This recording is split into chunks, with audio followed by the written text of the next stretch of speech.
먼저 9절 말씀을 보시면 이렇게 되어 있는데요. 9절 말씀에 보시면 그가 또 이 비유로 백성에게 말씀하시기 시작하시니라. 한 사람이 포도원을 만들어 농부들에게 새로 주고 타국에 가서 오래 있다가. 여기 9절에 보면 한 농부가 등장을 합니다. 이 당시 이 땅의 주인이 이제 포도원을 만들고 새도 주고 또한 소장농을 이제 고용을 해서 농사를 짓게 합니다. 그러니까 이 포도원 주인은 아마도 멀리 떠나 이제 타국에 간 사람이 있었던 것 같아요.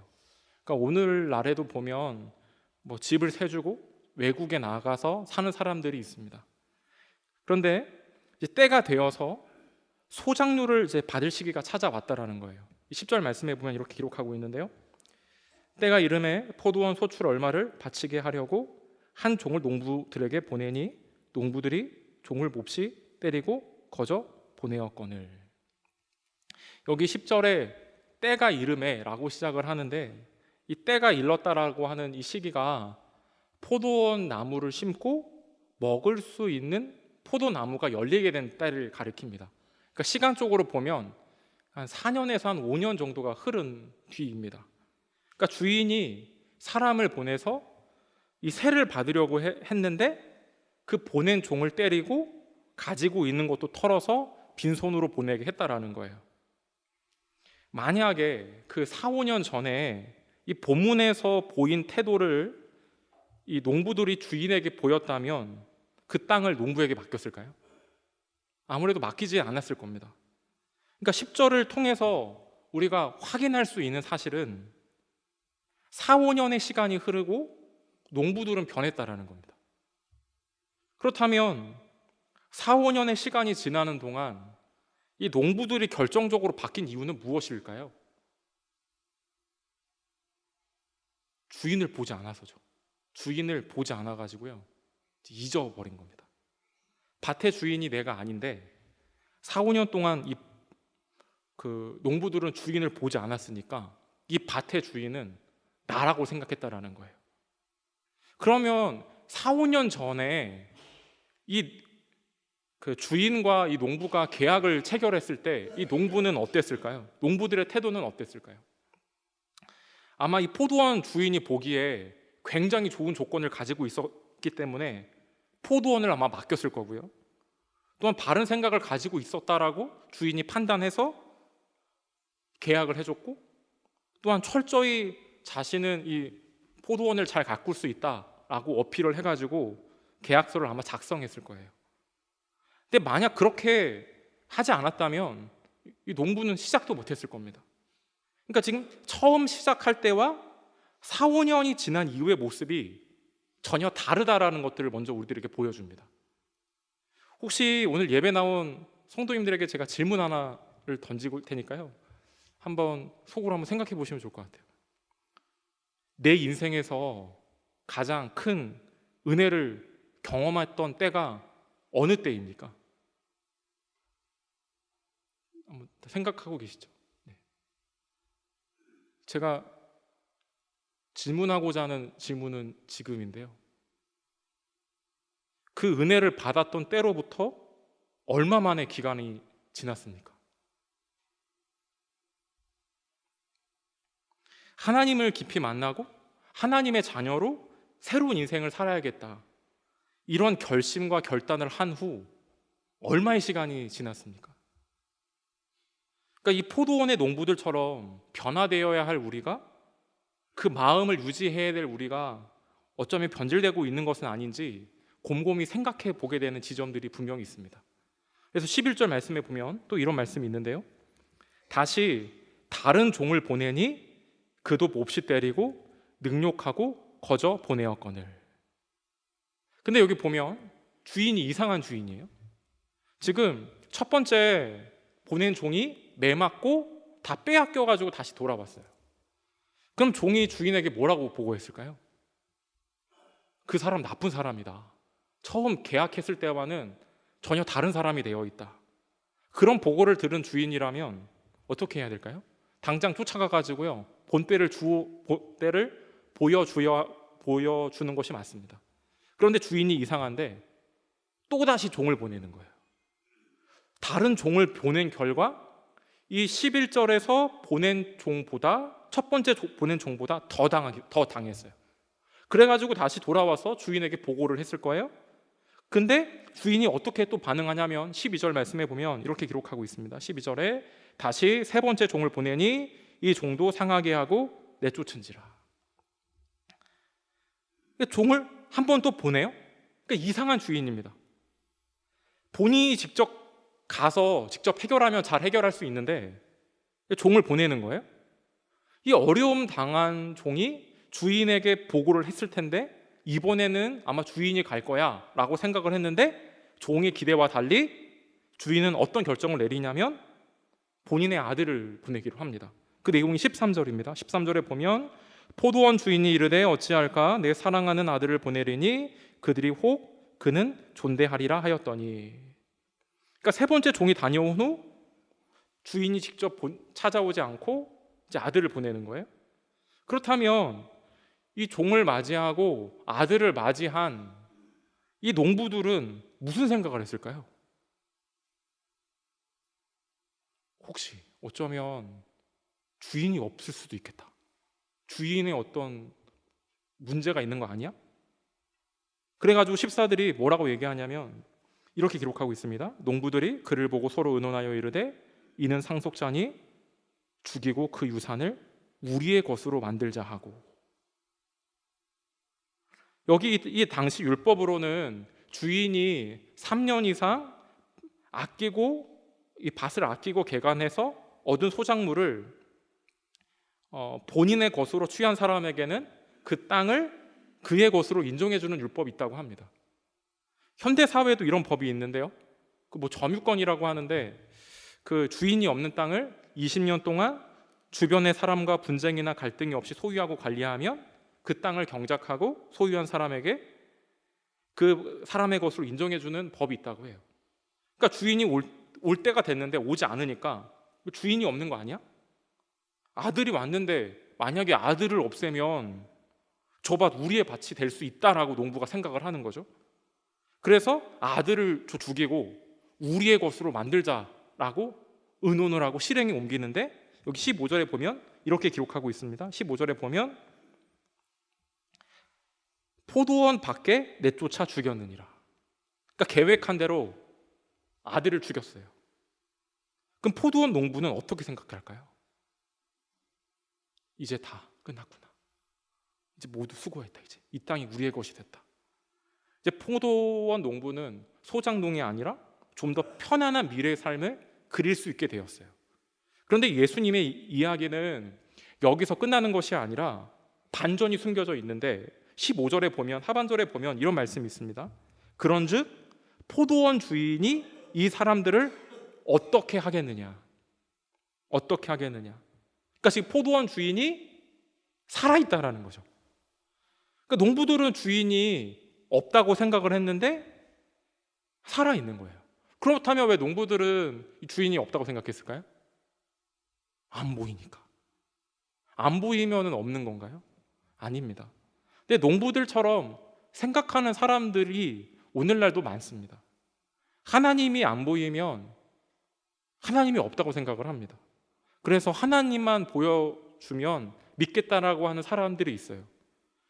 교회 다니는 사람들 중에서도 혹시 고난이나 어려움이 찾아오면 하나님 뭐 좀 보여주세요. 그러면 믿겠다고 고백하는 성도님들도 종종 있습니다.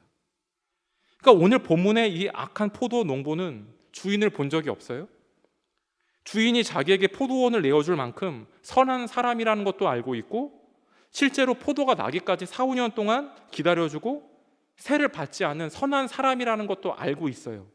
그럼에도 불구하고 이 악한 포도원 농부는 4, 5년 동안 포도원 주인을 보지 않자 결국에는 주인이 없다고 생각하는 어리석은 사람으로 돌변했다는 거예요. 그러면 포도원 주인의 입장에서 생각을 하면 포도원 주인에게 이 농부는 어떤 사람들일까요? 성경적으로 보면은 청직이라고도 볼 수 있어요. 청직이. 주인이 믿고 자기 밭을 맡겨준 사람들이니까 청지기와 같은 사람으로 부름을 받은 겁니다.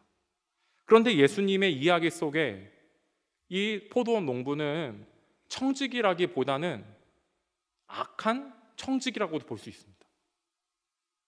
그러면은 왜 이 농부가 악한 청지기가 됐을까요? 그것은 주인 의식을 가지고 살아야 될 사람이 주인 행세를 하고 사니까 이렇게 변질된 거죠. 그런데 예수님께서 지금 이렇게 포도원 농부 비유에 대해서 말씀을 해주시는데 이 얘기를 딱 하고 있는데 이 이야기를 듣고 있던 사람들 중에서 놀란 사람이 등장을 해요. 그게 누구냐면 대제사장과 서기관이 놀라는 거죠. 여기 19절 보면 이런 말씀이 있어요. 서기관들과 대제사장들이 예수의 이 비유는 자기들을 가르쳐 말씀하신 줄을 알고 즉시 잡고자 하되 백성을 두려워하더라. 그러니까 이 서기관과 대제사장이 악한 포도 농부가 주인 의식이 아니라 저 주인 행세하는 사람이 본인임을 알았다라는 거예요. 그러면 예수님께서 이 말씀을 할 때 저 얘기 내 얘기하는 거 아니야? 라고 느꼈다면 이 서기관들과 대제사장들이 어떻게 해야 될까요? 돌이키고 회개하면 됩니다. 그런데 대제사장과 서기관들이 어떻게 하냐면 이야기하고 있는 그 예수님을 붙잡으려고 했다라는 거예요. 우리가 말씀을 듣는데요, 성경의 말씀을 듣죠. 근데 성경의 이야기는 크게 우리들에게 두 가지를 이야기한다고 볼 수 있습니다. 첫 번째는 격려하게 하고 위로하게 하고 힘을 주고요. 다른 하나는 책망을 받고 깨닫게 되는 거죠. 그러면 지금 이 예수님의 비유를 듣고 있는 이 대제사장들과 서기관들은 이 예수님의 말씀이 격려의 말씀일까요? 책망의 말씀일까요? 책망의 말씀입니다. 그러면은 왜 책망의 말씀, 찌르는 말씀을 하는 걸까요? 죽으라고, 심판과 징계 받으라고 하는 것이 아니고요, 돌아오라고 얘기하는 거예요. 그것이 잘못된 것을 깨닫고 돌아오라고 얘기하는데 이 서기관들과 대제사장들은요 그것을 받지 않죠. 받지 않는 이유가 뭘까요? 주인 행세하는 사람은 받지 않는 거예요. 그런데 주인 의식이 있는 사람, 내 위에 주인이 있다라고 생각하는 사람은요 그 말씀을 돌이키고 깨닫게 되는 거죠. 성경에 보면 주인 행세하다가 인생에 어려움을 당한 사람이 많습니다. 그 가운데 말씀 준비하면서 생각났던 인물이 한 사람이 있는데요, 아담과 하와입니다. 태초에 역사상 신앙을 가장 지키기 좋았던 그 에덴에서 아담과 하와가 살았습니다. 하나님이 아담과 하와에게 무엇을 허락하셨냐면 다른 거 다 허락하셨고 한 가지만 금하셨는데 선과 악을 알게 하는 나무는 금하셨어요. 그렇다면 아담과 하와는 이 선과 악을 알게 하는 나무를 볼 때마다 무엇을 생각하게 될까요? 이 선악과 먹지 말라고 한 하나님을 늘 염두하며 살아갈 수밖에 없습니다. 맞아, 나는 이 에덴 동산에서 살긴 살지만 에덴의 주인은 하나님한테 있고 그것을 나한테 맡겨주신 거지 라는 의식을 가지며 살아갈 수밖에 없어요. 그런데 이 뱀이 와서 아담과 하와를 유혹해요. 뭐라고 유혹하죠? 야, 선악과 나무 먹으면 너도 하나님처럼 될 수 있어. 너가 주인이야. 결국에는 넘지 말아야 되는데 넘지 말아야 될 선을 넘게 되고 진짜 누구인지 알게 되어서 에덴에서 쫓겨나게 됩니다. 그러니까 주인의식이 아니라 주인 행세하고 살다가 생긴 인생의 결과입니다. 그렇다면 이 말씀을 듣는 이 대제사장과 서기관들은 무엇을 보고 무엇을 하는 사람일까요? 이 대제사장들은 성소를 출입하는 사람이에요. 그리고 성소 안에 지성소가 있다라는 것을 아는 사람입니다. 그러면은 그 당시 지성소는 사람들이 일반적으로 생각하기에 하나님이 계신 곳이다라고 생각을 했을 거예요. 1년에 한 번 들어가는 지성소를 보면서 이 대제사장들과 서기관들도 하나님과 함께 한다라고 하는 인식을 가지고 살았을 거예요. 그런데 우리가 지지난 이번에 말씀을 통해서 이 성전 척결 사건을 통해서 봤듯이 예수님께서 이 대제사장들도 내쫓아 버리세요. 그럼 대제사장들은 하나님을 인식하고 살고 있는 걸까요? 아니면 인식하지 않고 살고 있는 걸까요? 인식하지 살고 있지 않으니까 오늘 말씀을 통해서 예수님께서 경고하는 거예요. 그걸 깨달으라고. 근데 예수님께서 말씀을 전하자 이 대제사장들과 서기관들이 깨달아요. 저거 내 얘기구나. 근데 다음 액션은 없죠. 그것을 깨닫고 회개하고 돌이키면 더 좋았을 텐데 거기까지 가지 않습니다. 그런데 성경에 보면 주인 행세하지 않고요, 주인의식을 가지고 살았던 사람이 한 사람 말씀을 준비하면서 생각이 났는데 그 사람이 누구냐면 요셉입니다. 요셉은 그 보디발 가정의 총무가 됐어요. 그래서 그 보디발이 집에 있는 거 모든 거 다 관여할 수 있고 다 이렇게 책임질 수 있도록 다 맡겼어요. 그런데 보디발의 아내가 요셉을 유혹을 합니다. 너도 주인처럼 될 수 있어. 눈 한 번만 감으면. 근데 그 요셉은 그 보디발이 유혹할 때마다 누구를 생각하죠?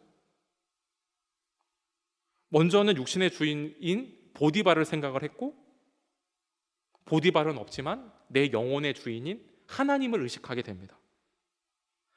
내 하나님 앞에서 이 일을 할 수 없다고 그것을 끊어냅니다. 그러니까 요셉은 보디발도 의식하고 살았지만 하나님을 의식하고 살았다라는 거예요.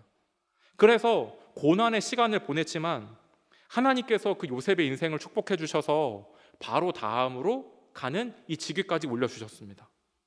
그래서 우리는 아담 이야기를 하면 아담이 좀 제대로 살았더라면, 저 주인의식을 가지고 청지기로 살았더라면 얼마나 좋았을지를 생각하게 돼요. 또한 요셉은 인생은 힘들었지만 결국 하나님의 은혜를 경험하는 사람이 되었습니다. 그러니까 아담과 하와 또한 요셉의 경우에도 보듯이 우리가 어떤 인생을 살아야 할지는 금세 알 수 있어요. 어떤 인생을 살아야 될까요? 하늘을 바라보고 위가 있음을 기억하고 주인의식을 가지며 살아가는 저와 성도님들이 되어야 될 줄로 믿습니다. 그래서 예수님의 이야기를 깨달은 사람들에게 결론을 16절에서 이렇게 맺습니다. 16절에 보면 와서 그 농부들을 진멸하고 포도원을 다른 사람들에게 주리라 하시니 그 사람들이 듣고 이르되 그렇게 되지 말아지이다 하거늘. 예수님이 뭐라고 말씀하시냐면 주인이 직접 와서 결단하겠다라고 말씀하세요. 진멸하겠다. 근데 여기 보면 자기 주인이 종을 보냈는데 이 종을 학대했으니까 또한 자기가 보낸 아들을 죽였으니까 복수하는 걸까요? 그렇지 않습니다. 그러니까 이 본문을 그렇게 생각하는 사람들이 많은데 그렇지 않고 농부들을 그러니까 주인이 복수를 당했으니까 당하는 것이 아니고 주인에게 해야 할 의무를 하지 않는 죄의 값을 받는 거예요. 그런데 이 사실을 왜 다시 한번 알려주는 걸까요? 왜 경고하실까요? 왜 이렇게 될 것이라고 굳이 얘기해 줄까요? 그 이유는 실제로 그런 일이 일어나지 않기를 바라는 예수님의 마음이 있기 때문인 거죠.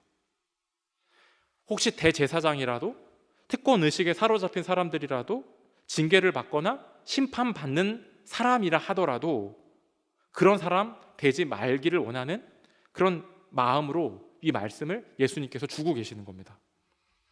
저는 이 포도원 이 농부 비유를 보면서 두 가지를 깨닫게 되더라고요. 첫 번째는 뭐냐면 주인의 마음과 생각을 전혀 알지 못하고 그런 거에는 관심이 전혀 없고 자기의 욕심을 이루기 위해 자기의 마음대로 살아가는 이 농부는 이 대제사장과 서기관들을 가리켜요.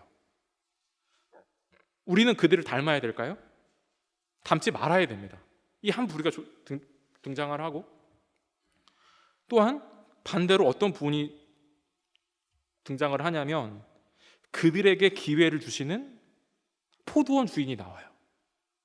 계속해서 말씀해 주시고 돌아오라는 이야기를 하시는 예수님의 모습이 우리가 닮아가야 할 모습이라는 거예요. 그런데 말씀을 보면서 고민되는 지점은 이 대제사장들과 서기관들에게 기회를 계속해서 주시고 돌이키라고 말씀하시는 그 예수님의 마음보다는 이 대제사장들과 서기관의 마음, 또한 예수님의 그 비유에 담긴 악한 농부의 마음이 제 마음과 같다라고 하는 지점이 많다라는 것들이 공감되는 지점들이 더 많더라고요. 반박할 수 없이 예수님이 기회를 주시고자 하는 마음보다 오히려 예수님을 외면하고 내가 스스로 기회를 만들고 잡아서 성공하고 만들겠다는 이 악한 농부의 마음이 여전히 제 안에도 있다라는 것들을 계속해서 발견하게 됩니다. 그렇다면 우리는 어떻게 살아야 될까요? 그 예수님께서 이 포도원 농부 비유에서 해주신 그 비유를 떠올려 보면 됩니다. 그 농부들이 포도원을 가꿀 때 만약에 주인이 온다라는 소식을 들었으면 이 농부들의 심정이 어땠을까요? 아마 두렵고 무서웠을 것 같아요. 우리도 예수님이 우리를 구원해 주셨고 그분이 다시 오실 거라는 이야기를 들어서 알고 있지만 내가 생각하는 지점 안에서는 오지 않겠지라는 믿음을 가지고 살면 우리도 이렇게 될 수 있다는 거죠. 우리가 말씀을 통해서 주인 의식을 가지고 살다가 잘 되는 인생도 있고 주인 행세를 하며 살다가 주인이 올 때 낭패 보는 인생이 있다라는 것들에 대해서 제가 계속해서 말씀드리고 있어요. 근데 둘 중에 하나를 선택하라고 한다면 무엇을 선택해야 될까요? 두말할 나위 없이 전자를 선택해야 됩니다. 그런데 오늘 내가 그 일을 하고 있지 않으면 내일도 그 일을 하고 있지 않을 거라는 사실을 우리가 늘 염두에 두어야 됩니다. 주인의식을 가진 이 선한 청지기로 살 것인가? 주인 행세를 하는 악한 청지기로 살 것인가? 선한 청지기로 산다면 주님의 오심을 손꼽아 기다리는 사람이 될 건데요, 그렇지 않다면 주님이 오시는 게 두렵고 무서운 인생이 될 겁니다. 오늘 예배 나온 그 성도님들의 인생이 모두 잘 되기를 축복을 합니다. 하나님이 주시는 은혜와 복으로 가득한 인생이 되기를 축복합니다. 그러기 위해서 우리가 꼭 한 가지 기억해야 되는 것이 있는데요, 그게 뭐냐면 인생의 주인공은 나입니다. 나. 그런데 내 인생의 주인은 하나님이십니다. 나 위에 하나님이 있음을 늘 기억하고 살아가는 저와 성도님들이 되어야 될 줄로 믿습니다. 이렇게 대제사장, 이것을 기억할 때 제사장, 서기관처럼 되지 않을 것입니다. 주인의식을 잊지 않고 하나님의 부르심에 합당한 청지기로 살아가는 저와 성도님들이 되시기를 주님의 이름으로 간절히 축복합니다.